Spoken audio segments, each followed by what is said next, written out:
BT Park tane hai ngasi sinjari ba koi program se commemoration of Kangla attack Anglo Manipur War 1891 1890 degi horaga 1891 da loisan jiba koi Manipur gi Anglo Manipur War da war si loisala matung da Kangla da attack torokiba numit adugi koi gi ningsing ba numit aduni haiba ngasi gi program asi masibu sinbi langbi riba sina Justice Committee of Anglo Manipur War अखोई कनो सिंगी म्यामदा यामना लुरबा अखोई हौगलैबा इंखलैबा नहासिंगना काउथोकनरबा मणिपुर की यामना लुरबा history अमखक निंगसिंगनबगिदमक्ता अखोई ngasi program asi सिल्लिबने हाइबा program असिदा सरुक यारिबसि मफम मफम lump Manipur की ओइबा अतोपा जगह खुदिमक्तिग लाक्तुना अखोई सरुक यारी अदुगा ngasi की स्टेज ता फमिबसिंग असिसु मणिपुर की होजे होजे चीफ मिनिस्टर ओइबिरिबा अखोई मणिपुर की सीएम सु यावरी मधुगी मथक्ता अखोई तोंगान तोंगानबा जर्नलिस्ट अदुगा एजुकेशनिस्ट अदुगा लेबाक्सिगी ओइना अखोई वखल खनबा ngमबा लेबाक्सिगी अखोई ब्रेन स्टॉर्म क्रिएट तौरिबा लीडर सिंह अमदी अखंग हई मैम सिंगी एक्सपर्ट मैम सिंगना पुंदुना ngasi स्टेज मथक्ता लेबिरी हौजिक थौदोक से मखा चथरक पोइना अखोई लेकाई लमगी जेचल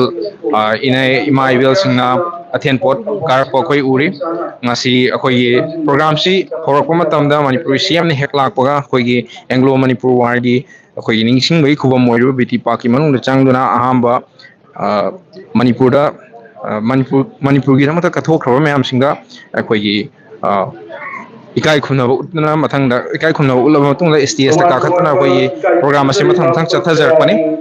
हौजी प्रोग्राम से मखा तारपदा तोंगान तोंगानबा स्पेशलिस्ट एक्सपर्ट मैम सिंदगी मणिपुर की हिस्ट्री की मतांगना वा हायरकपा अखोई हुजिक ताबा फुंबिगनी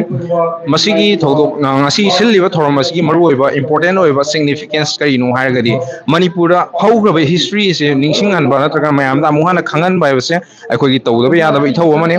नहा सिंगी इंखलैबा सिंगी मरक्ता मणिपुर कम्युनल लाप्सेस लाइबा गेप मयाम लाइबसी मरु ओइबा मरम से कराइदि हौरकपनो हायरगदी अखोई सिगुम्बा हिस्ट्री से अखोइना खंगबा वाटपदगी मणिपुर असिगुम्बा अचौबा प्रॉब्लम सिंग थोकपा हौरइबनी हायबसे मयामदा थमजनिंगे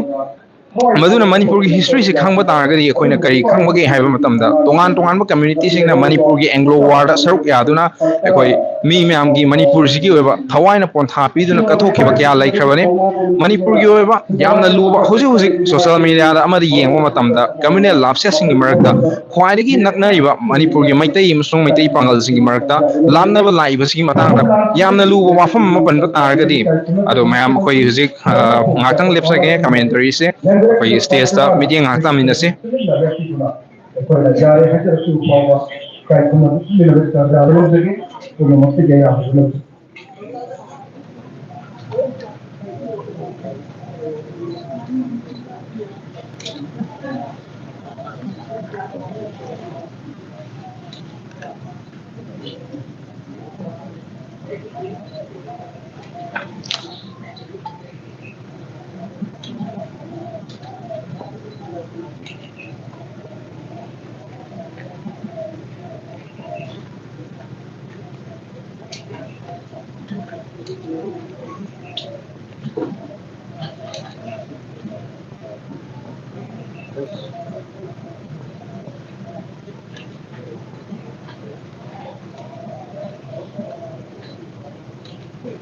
Ragachari, Kalikunadar, Mukhyamantri, Ragachara Singh, Mount Chamchansi, Justice Committee Chairman, Dr. Chandra Thompson, then Sindiriba, Dr. Pharmacy, मखाता वरी हाइड्रिंगदा ngasi stage se dum yengbiyo stage se yengmo tamda akoina kari khenaba hom ubage haibadu yengmo tamda mayam su ubiramgani stage se ngasi chokri amata thabu ude table amata leibu ude adu leiriba ngasi pulliba chaw sang akoi leader mayam singna phamliba se akoi makhada leiba makhada phamlibani id stage se da chokri da phamba nate masi akoi manipur gi tradition da phada na phamba amari leiba makhada akoi apikwa kanwa methama phakama tharaga phamba se akoi chana biore adu ngasi stage kuding makta chokri tharaga table tharaga phamba urabasu ngasi gi sidi mayam dagi top topa tongan ba akoi tradition aduga akoi culture bu mayek sengna masak takwa program mani event mani haina mayam dai thamjani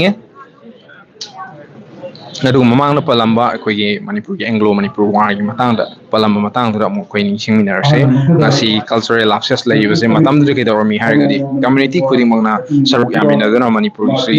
ꯑꯩꯈꯣꯏ ꯊꯋꯥꯏ ꯀꯠꯊꯣꯛꯇꯅ ꯃꯥꯏ ꯄꯥꯛꯂꯔꯣꯏ ꯍꯥꯏꯕꯗꯤ ꯃꯤ ꯈꯨꯗꯤꯡꯃꯛ ꯈꯪꯂꯤꯕꯅꯤ ꯈꯪꯅ ꯈꯪꯅ ꯇꯧꯗꯕ ꯌꯥꯗꯦ ꯑꯩꯈꯣꯏ ꯂꯩꯕꯥꯛꯀꯤꯗꯃꯛꯇ ꯁꯤꯔꯕꯁꯨ ꯁꯤꯗꯕ ꯌꯥꯔꯣꯏ ꯃꯗꯨꯅ ꯊꯋꯥꯏ ꯏ ꯃꯔꯤꯛ ꯑꯃꯇꯪ ꯑꯣꯏꯔꯁꯨ ꯑꯩꯈꯣꯏ ꯏꯃꯥ ꯂꯩꯕꯥꯛꯀꯤꯗꯃꯛꯇ ꯀꯠꯊꯣꯛꯑꯝꯒꯅꯤ ꯍꯥꯏꯗꯅ ꯃꯤ ꯈꯨꯗꯤꯡꯃꯛꯅ ꯀꯠꯊꯣꯛꯈꯤꯕꯗꯨꯅ ꯃꯔꯝ ꯑꯣꯏꯔꯀꯥꯟꯗ ꯃꯅꯤꯄꯨꯔꯒꯤ ꯑꯁꯨꯛ ꯆꯥꯎꯔꯕ ꯀꯜꯆꯔ ꯑꯃ ꯑꯩꯈꯣꯏꯅ ꯉꯥꯛꯇꯨꯅ ꯊꯝꯕ ꯉꯝꯂꯝꯂꯤꯕꯅꯤ ꯕ꯭ꯔꯤꯇꯤꯁꯀꯤ ꯃꯈꯥꯗ ꯃꯅꯤꯄꯨꯔ ꯂꯩꯔꯝꯗꯦ ꯍꯥꯏꯕ ꯃꯤ ꯈꯨꯗꯤꯡꯃꯛ ꯈꯪꯉꯝꯒꯅꯤ ꯑꯩꯈꯣꯏꯗꯤ ꯁꯨꯞꯅꯒꯤ ꯃꯈꯣꯏꯒꯤ ꯅꯛꯅꯕ ꯄꯥꯔꯠꯅꯔ ꯑꯃ ꯑꯣꯏꯕ ꯂꯝ ꯑꯃ ꯑꯣꯏꯔꯝꯂꯤꯕꯅꯤ ꯅꯤꯡꯊꯧꯁꯤꯡꯒ ꯃꯔꯤ ꯑꯩꯈꯣꯏ ꯅꯛꯅ ꯊꯝꯅꯔꯀꯥꯟꯗ ꯂꯩꯕ ꯂꯩꯕꯥꯛ ꯑꯃ ꯑꯣꯏꯔꯛꯈꯤꯕꯅꯤ ꯅꯤꯡꯈꯥ ꯇꯝꯕ ꯑꯩꯈꯣꯏꯒꯤ ꯕ꯭ꯔꯤꯇꯤꯁꯀꯤ ꯃꯈꯥꯗ ꯍꯦꯛ ꯀꯣꯂꯣꯅꯥꯏꯁ ꯇꯧꯕ ꯂꯧꯁꯤꯜꯂꯒ ꯃꯣꯏꯒꯤ ꯃꯈꯥꯗ ꯊꯝꯕ ꯂꯝ ꯑꯃꯗꯤ ꯑꯣꯏꯔꯝꯗꯦ ꯑꯗꯨꯒ ꯑꯦꯡꯒ꯭ꯂꯣ ꯃꯅꯤꯄꯨꯔ ꯋꯥꯔꯒꯤ ꯃꯇꯥꯡꯗ ꯉꯁꯤꯒꯤ ꯄꯨꯜꯂꯤꯕ ꯃꯤꯁꯤꯡꯁꯤꯗ ꯌꯦꯡꯕꯤꯌꯨ ꯑꯩꯈꯣꯏꯒꯤ ꯇꯣꯉꯥꯟ ꯇꯣꯉꯥꯟꯕ ꯀꯝꯃ꯭ꯌꯨꯅꯤꯇꯤꯒꯤ ꯃꯤ ꯃꯌꯥꯝ ꯑꯃ ꯌꯥꯎꯔꯤ ꯃꯐꯝꯁꯤꯗ ꯃꯁꯤ ꯀꯗꯥꯏꯗꯒꯤ ꯍꯧꯔꯛꯄꯅꯣ ꯍꯥꯏꯕꯒꯤ ꯍꯧꯔꯛꯐꯝꯒꯤ ꯋꯥꯔꯤꯁꯤꯡꯗꯤ ꯑꯦꯛꯁꯄꯥꯔꯠꯁꯤꯡꯗꯒꯤ ꯇꯥꯕꯤꯕꯅ ꯍꯦꯟꯅꯗꯤ ꯐꯒꯅꯤ ꯑꯗꯨꯕꯨ ꯈꯪꯖꯕ ꯈꯔꯅ ꯍꯥꯏꯕ ꯇꯥꯔꯒꯗꯤ ꯃꯅꯤꯄꯨꯔꯒꯤ ꯑꯣꯏꯅ ꯑꯩꯈꯣꯏꯒꯤ ꯂꯥꯟ ꯑꯃ ꯁꯤꯟꯕ ꯃꯇꯝꯗ ꯂꯥꯟꯁꯤꯒꯤ ꯃꯤꯂꯤꯇꯔꯤꯒꯤ ꯃꯇꯥꯡꯗ ꯌꯦꯡꯕ ꯇꯥꯔꯒꯁꯨ ꯈ꯭ꯋꯥꯏꯗꯒꯤ ꯍꯥꯏꯌꯦꯁ ꯂꯦꯚꯦꯜꯗ ꯂꯩꯕ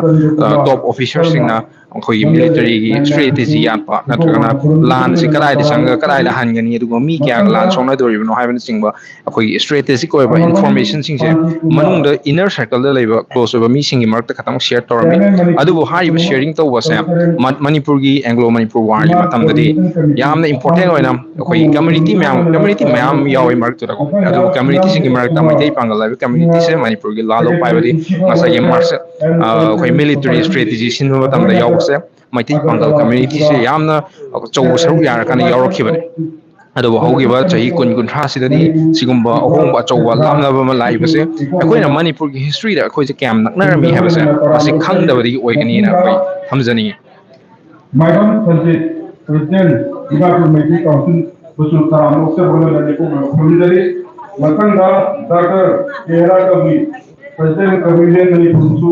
Iko Muna Punjabo Elana Taram Moksari, Matanga, Nazarba, Mumba Venatra Kumar, Peter Wayan Kati, Yamusu, Iko Muna Punjabo Elana Taram Moksari, Matanga, Hokom, Govendajit, Assistant Director, Kansu, Rana Uttar Gomina, Kumana Purunjari, Makanga, Dr.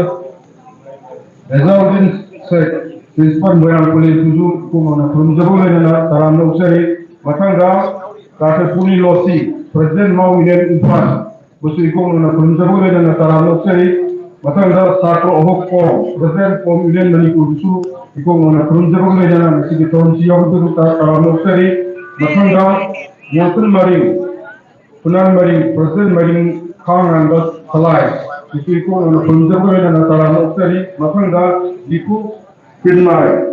Co-convener, Yanmai Market Potential Committee and Social Activist, Yanaga, Iku and Punjabu, Will Tarana Utsari, Thomas Press Media Agency, Justice Committee on Agro-Manipur Wada,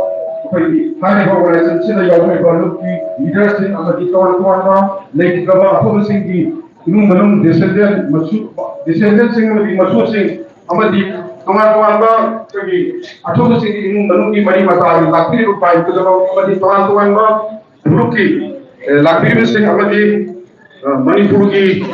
Wanga, Kabiao, Assam, Tegila Piba, Sinau Singh, Dusu, Tarana Utsari, Amadi Dimapur, Tegila Piba, Sinau Singh, Dusu, Tarana Utsari, Utsari, Amadi Tripura, Tegila Piba, Jogi Bamdi, Atopa, Tripura, Lakiri Pudu, Tarana Utsari, Amadi Kasar, Kiputaki, Asami Kasar, Kiputaki, Lakiba, Island Singh, from Jogo and Tarana Utsari, Amadi Bangladesh, Giri, Amadi Manari, Lakiba, by Purimuku, Tarana Utsari, and the Karan of Monotari, by the Justice Committee now, by Mamanga, by the Nasi Pakuri Sigi, Mamanga, the Kari Mamanga, the City, Marketam Kumari, Kangla, Maning Tamamba, Kangla, British Ladar Kiba, 100 Ladar Kiba, Herka, the Kangla, the Kangla asana ini mamangga tu apa program pangkor dan lakunya tu tuan apa ini maintai tapa Manipur dan tapa apa sih atau tu countries ni lagi maintai sih tu kalau na hanga Manipur itu British na hanga landar kiba misalnya Kangla efek sih kaya na tahu na miam kangam miam tu apa ini macam tu dah land jauh kiba tuan ka Manipur le apa Manipur free mana jauh kan pangkor betul betul tanya Hadi itu memang jadi memang sehingga kita horkan apa isi memang sudah British ka आग लगा कि Kangla itu pangkok jadi betul betul ada pangkok mana tuan ka Manipur le Manipur puri mana apa di tuan ka state singa apa di India itu apa aku consider le apa di British sing Manipur puri mana tu si Kangla itu terus yang juga mesti apa yang orang tu sejak yang apa tu sampai si Kangla itu kalau mesti langsung le lagi tuan ka security ki Senang sing teman-teman department ki music fight pun kusu pun susah jaga lapis lo pun putara lo tu insecure Hojik yamna fazaba wafam kharaju thambikre aduga haiba thawdo asi haiba program asi ngas handak sahina ahan masin banate mamang dadi Kangla manung da pikna silam mane adu handak na ahan boina Manipur gi praja khudi mona yengba yana ba amasung mi khudi mona khangan ba yana wi don program si sound masin bane masigi sil liba thawdo asi akhoi gi nadi yamna important hoiba Manipur samaj gi hoiba akhoi history gi hoiba khang da ba yana ba thawdo mayam sing khang na ba gi damakta yamna maru hoiba event amane yamna maru hoiba program amni aduna masi khoi khudi mangna lakpiduna kayuma live asi yengba taragadi even lakpiduna mafam sida laga ko yengbiu natragana lakpa ngamdaba taragasu live sing di yengbiduna koi Manipur gi history gi matangda kharado arasu khangba ngamnaba koi punna honaminasi haiba sumba program asi koi punna saruk yara kanda koi gi Manipur gi inkhalaiba naha sing da hena khangannaba koi honaminasi maktada lamdam sibu kondi waisu da uben da Nasi Toromasi Kamaka Salensi Biba, Atoyo Kunan Biba, Honorable Minister Manipur, Minway Hagatarabada, Yunam Sanamadi, Sakaya Ibu. Awang Bakaka, Nazarana, Simbiba, Pusa, Five, no from Delhi. The State Committee on Anglo Manipur War 1891, Markers and Freedom Fighters of Kangla Manipurna, Kunga, the Sinai the Sunakarani, Marxi, Kangla, Sabonga for the Gilesan. Kongkel ki manung sanna nasi pangkok taiba thorom British India government na ural lalonga sana ko Kangla da laga sana ki ba aduga makoi na sumai ki banang ki banumi Kangla attack ati inung be ba samra bawaron ni amda samjari Manipuri puari na faidi ki thamoi show ki ba thogok singilaka Anglo Manipuri lang raw 1891 esi so amani thoke balanga wasne le isal ko kwai punna makta ai ba baram da munun siya ba inje mana ba ko nim tak ni unda da ki ha ki ta ko ka ke ran ko siya Anglo Manipur langa wasida manam da mukina kon langa ko dama langa na langa masigi ipa isu ke ala ko ai takki langa wasi lo yo matung da British ki mina bawai langa masigi ata ko mama masigi ko ka ko ta kawi ya na hakiki atau ko ko ngi na mata matu ki kala pani ko ki na for blair atau amana seleta Aku kan baru dah masih dah lepas yang roy hai dona loy tapi dia tu kaya mana kesum sambil lepas minguna all the week. Anglo Manipur langa wasna ko kuna makit mo soan dia masong mikrofon dia se nasi bawa ko ni puari da leng dana lagi. Nim ka tamdana mairam dam na kamu takdin sa bama ka bada. Ai ko gilaya onda sen onda amani kumai onda ato ko ongo kaya laki amasong Tanda wasi wari ako mama inaga wasi yaw siba ikut ni mani maka pa ko ya ide. Lamdam sige niya ni Martin British India ko mena yang sudi amasong tuon markon na ko siroda. Kaya Niti bayar mama kata Manipur kan dari putra panggal Brahma leba kasina mana langa kasida mapanggal kan leba sih nomor mapang itu nama tengking panggal beri panggal dah kumda sampai sisi sudah sinam kompani itu nama dia aku tadi dah pakai itu kita mau meter itu kan udah bisnis sih hari biasa kuliah punya nama mapang mari syarati maka masih yang anu British India Manipur itu kan sih bani aduh mau British India kan ini nama itu kumda itu tadi kumda maximum berapa tarani ko ni kau dang ni na pan mo tahu kumda maximum berapa tu di siapa kumda mahu dia present ni sahaja na ayah hoki na British India company la lalu berarti company ini kutu amat semi governor nama ko oil land rover sampai Paisin na ba mahu kita terlihat apa ia tapi apa semua mahu yang saya ambil ngambari aya ba su bidan gilani na company sa pitoki company sa kung nagwas sa logistic camera ama running oil British sila company na loyal sa pagkati ang kung kung dapat iba kung dapat kali boleh tak begini kalau betul por takwa kawan kita lalu por tambalan iba lalu kung ano mo kung sikay ang dilba diba lalu begini kalau masa sila pembalan kung dalam isin banget company sila tembang ni ko mai kay ko sinduna mo ko na pang mai yung lakan na ko simba ano lain ako ko sinduna lo sa simba suni asul na yung tao na kay na hindi mo na bahaya kung British ni o sila daw matanda makuha kasali mo kung sa Luar sana orang ada Anglo buat bangun dengan berkopi. Lalu sudah beramai di sama ada officer berapa dengan telan lantan di sini ada itu nak kasih dengan kamera Manipur ini kau masa kami sila ada dari sini ni lantan ada British officer sini tu kondisi masih di mahal kerja di sini bersentuhan pun kami di Manipur lain saya mengerti langsung Manipur dia awak ni tak boleh sahih dari tempat kau di tangkap solusi ini. Macam pada beramai aja yang berkecil atau macam dah British ni kompon kali bani British na pasti dapat barat kamu British na pasti bangun di beramai ni mereka Brahma macam tu pada ini tu nak lagi dapat maning sama Manipur na sama lulu na lagi ayo si British India government tadi yang besar ni. Aku nak tu Anglo British ada British na Brahma ni kilo kudung salam macam Kujali sih macam mana mau berani macam macam British ni ikut na pasti dapat barat ama di Brahma ni mereka sama lulu ni Manipur si lulu sana na bagi kita aku orang yang mesti asyik berkata lagi na lagi. Mungkin perlu saya orang British India government mana kita friends ni kita usah Brahmari itu elok bayar ini cuma erawati kuliah sih kumla laiban naik sih kata laiban British sih kata di mana mama mari kumla kan dona mantan sih British sih kalau kumla itu doa kiri kantin kumla dapat cuma ni kudu kalau di dalam kumla kantin kumla di laiban yang masuk sains sih nggak orang sih lalu dari tulisan itu sekarang ni aduh apa koi naik sih kata mana juga sih aduh kita kerja di Manipur di laiban ini kumla Mohon anda yang ada harus British di pandang. Tak dapat berapa orang merumah tunggu kalau sudah British kok India government Manipur di negara dia sih mematang mungkin senatuna mungkin polda mungkin ada polis mungkin kadang mana mau lima tu wajuna lagu sudah semua bersentuhan mau berani September pada tu juga kalau lalu ada British kan ada kok tunggu kalau kan Ningkau polis nak karena apa juga atau memakai British India na konsumuna Manipur kuma kau ikut bang menurut lalu terjadi Manipur di tempat tu kalau waktu kumpulan kenduk tegal lois kerana di alam lalu kita punya British India government dengan law let down asal si commissioner minister pintar tu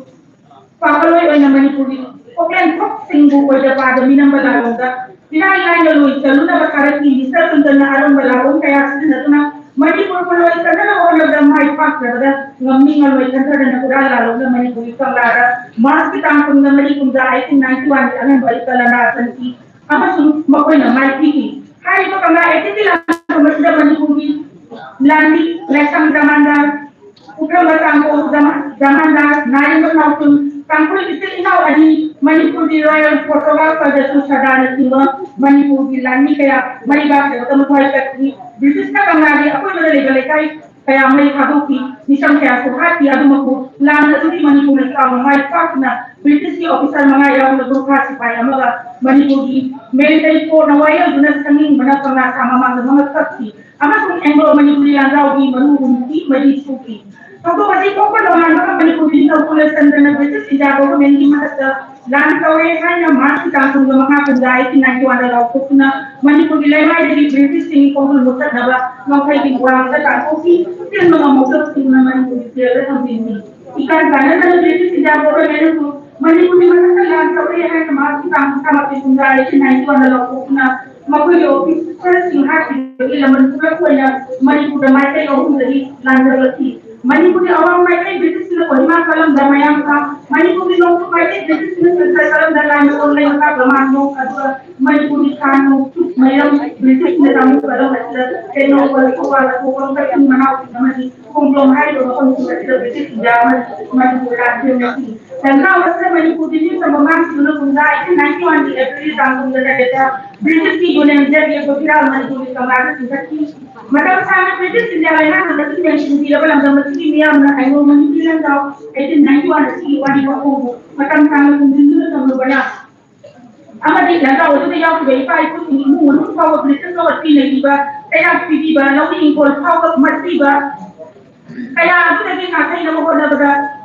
yuna ka bai ka ko na ara ko ni lo ya ba kaya ndu na lo ne ti ba na ti yo ke an ta ro ma tu ma ti de langa odu ya ku bai pai ku ni ko mu ti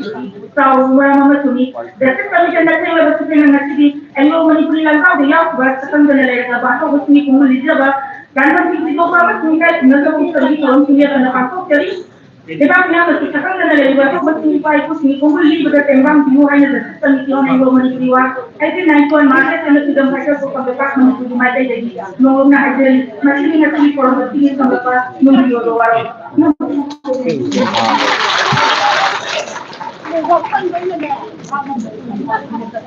Hꯧzik thambiramiba wafamsingdadi akhoi khangba yamna important oiribase history gi si khangdragadi akhoi masel nungsinaba haibase porokpa ngamoi aduna history si mamu tana khangnabagi damda akhoi khudimo honagadawani ngasi manipur gi history da akhoi gi asengba history kadai ho kayam pu yauribage haibo akhoi khangba ngamde adubo sigumba program macha macha silliba simadi program macha di nati masi khakana tana manipur gi matangda akhoi history gi matangda related culture gi matangda heritage gi matangda silli program khudimok se akhoi yawo machange sigumba program sing asina akhoi manipura leiba hawalaiba nahasingda satra singda mayek singna masak khanghanduna akhoi punna chaminanabagi jaga ru kamna singani kalaidagi horkani haiba podo akhoi khanghanba yamna munni change Hojik Tripura-dagi lengbirakpa mayamsingdagi khudol akhoi khudol pambiri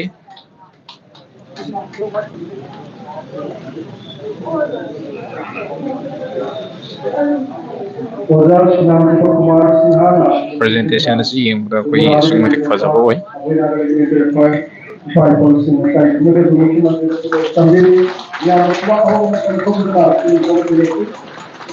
Matanga aikoi Dimapur Council ki odai ko Michael Sajid election director आता है जिधर मुख्यमंत्री को committee है साथी लोग और किलोवा जगह Dimapur के लिए पर odai को Michael Matanga कमिटी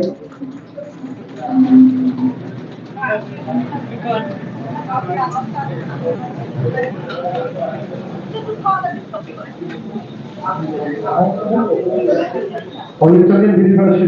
Dimapur के Mitai Council की Dimapur Mitai Council ki president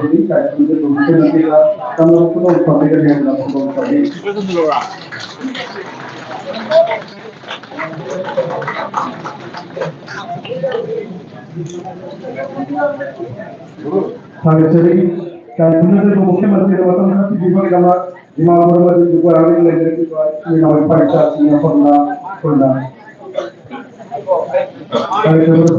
ngasi teliba si live si tongan tongan mafam dagi yawi Tripura dagi Dimapur dagi Manipur gi wangmadagi mafamsing dagi sulakpa akhoi mem yawi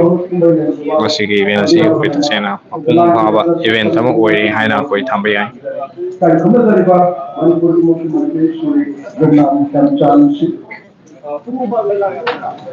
Hojik mathangda akhoi Manipur gi CM oibiriba Inam Kemsang gi pahong khara akhoi makadori akhoi punna tamin ngaituna leminasi ai si manung sangala pang Justice Committee on Anglo Manipur War 1891 Hindi riba amadi tai selintin riba tuan ba jadi mapam dari akhi riba Bangladesh dari Myanmar dari Tripura dari Dimapur dari tuan berkata dari lagi riba uno ko likai ko nusari tuigo indumna jadi hajine ke shileke manga SSTV gibi sen biduna yani mari school tamame loina hajarin ba akelo wa kradan ko hajo hayre di adungai Manipur Hyderabad community kuntra tarun kundawa community kuntra tarun sina Manipur sina aga lakhi iतिहास की कुआरी ताकत ताकत क्या है याओ संग मांग लेंगे भी कोई मिट्टी पागल है so Manipuri Muslim Hyderabad कोई नगानी सिनाव सिंगाती अदो Manipuri नगानी सिंग कुकी सिनाव सिंगु Manipuri कुकी नी मिट्टी कोई सु Manipuri मिट्टी नी अदुना idea of Manipur सागत पता पूर्ण कुंडाबिने लिबा community सिंसी Jangan nusinana, amat tahu itu wakil dari negara ini Manipur ji, adu di mati ingba, amati development lagi waktu umba, setiap mau ikut ini hai menjaga anda. Jadi, apa pun sepanjang ini, koi pun apa apun bagi wakil kerana si hai jaga anda dari kenan dari pun ada dari. Masih di tabuk kacin bela ibu nama mereka anda koi ngasih di spesies yang tena thamame.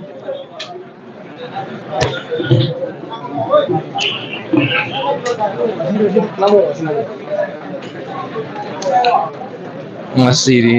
koi kan ose, koi Manipur ke siapa mau video sih ngasih kau nanti sakit orang, orang nonton. Makanya tolong ya.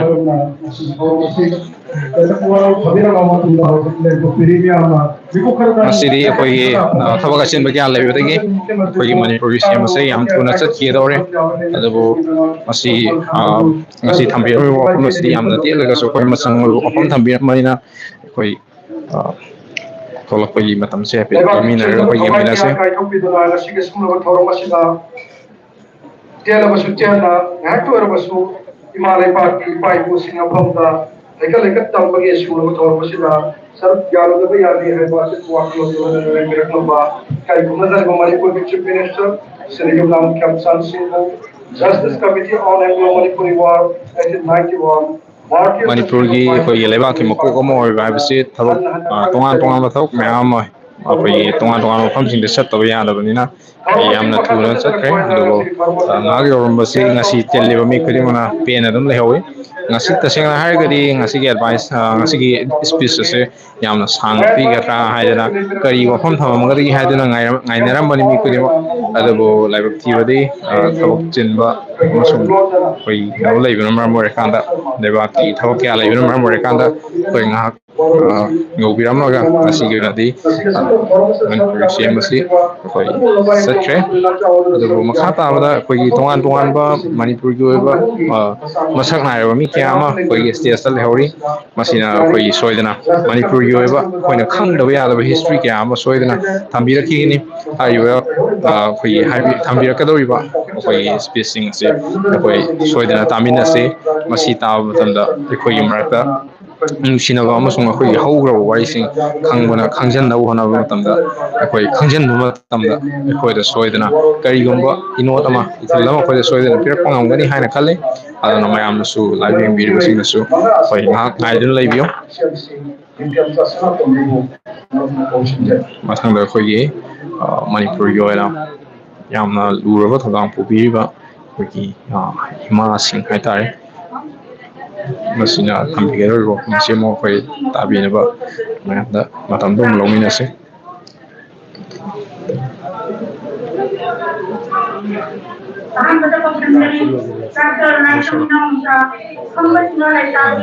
ꯑꯩꯈꯣꯏꯒꯤ ꯉꯁꯤꯒꯤ ꯌꯨꯇ꯭ꯌꯨꯕꯀꯤ ꯂꯥꯏꯚꯁꯦ ꯑꯩꯈꯣꯏ ꯂꯣꯏꯁꯤꯟꯖꯔꯒꯦ ꯑꯗꯨꯕꯨ ꯂꯥꯏꯚꯁꯦ ꯂꯣꯏꯁꯤꯜꯂꯦ ꯍꯥꯏꯗꯅ ꯑꯩꯈꯣꯏ video ꯃꯈꯥ ꯇꯥꯅ ꯊꯥꯒꯠꯂꯣꯏꯗꯕ ꯅꯠꯇꯦ ꯑꯩꯈꯣꯏꯒꯤ ꯔꯦꯀꯣꯔꯗꯤꯡ ꯑꯣꯏꯅ ꯇꯧꯔꯕ ꯃꯇꯨꯡꯗ ꯍꯥꯏꯕꯗꯤ ꯍꯧꯖꯤꯛ ꯂꯥꯏꯚ ꯊꯥꯔꯤꯁꯤꯅ ꯑꯩꯈꯣꯏꯒꯤ ꯚ꯭ꯌꯨꯋꯔꯁꯦ ꯃꯁꯤꯡ ꯌꯥꯝꯗꯕꯅꯤꯅ